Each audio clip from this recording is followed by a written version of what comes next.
Hi friends, please subscribe to Amravati Media and press the bell icon for more latest updates. YCP నేతల్లో ఈ తెగింపు దేనికి సంకేతం? ఘోర పరాజయం పాలైన వైసీపీని చాలా త్వరగా యాక్టివ్ చేసిన ఘనత టీడీపీకి దక్కుతుంది. కేసులకు భయపడని తెగింపు వైసీపీ నేతల్లో వచ్చేసింది. గతంలో వైసీపీ అధికారంలో ఉన్నప్పుడు పరాజయం నుంచి తేరుకోవడానికి 3 ఏళ్లకు పైనే పట్టింది.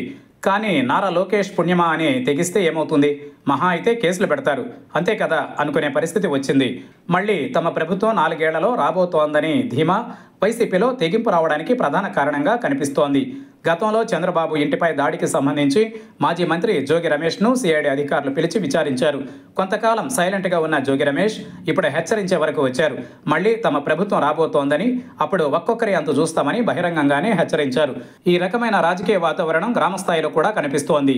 ఎంత వేధిస్తారో వేధించండి, మహా అయితే 4 ఏళ్లే కదా, ఆ తర్వాత ఎటు తమ ప్రభుత్వం వస్తుందని, అప్పుడు ఊళ్ళల్లో ఎవరుంటారో చూస్తామని టీడీపీ, జనసేన ద్వితీయ శ్రేణి నాయకులు అతి చేసే చోట వైసీపీ హెచ్చరిస్తోంది. ఈ దఫా ఏ ఎన్నికలు వచ్చినా వైసీపీ నాయకులు గట్టిగా బరిలో నిలిచే పరిస్థితి కనిపిస్తోంది. దీనంతటికీ కారణం కూటమి సర్కార్ పాలనను వదిలిపెట్టి కేసులతో వేధించడమే. కూటమి సర్కార్ తెగే వరకు లాగడం వల్లే వైసీపీ నాయకులలో ప్రాణాలకు కూడా తెగించే పరిస్థితి వచ్చింది. ఈ రాజకీయ వాతావరణం కూటమి సర్కారుకు నష్టం తీసుకురానుంది.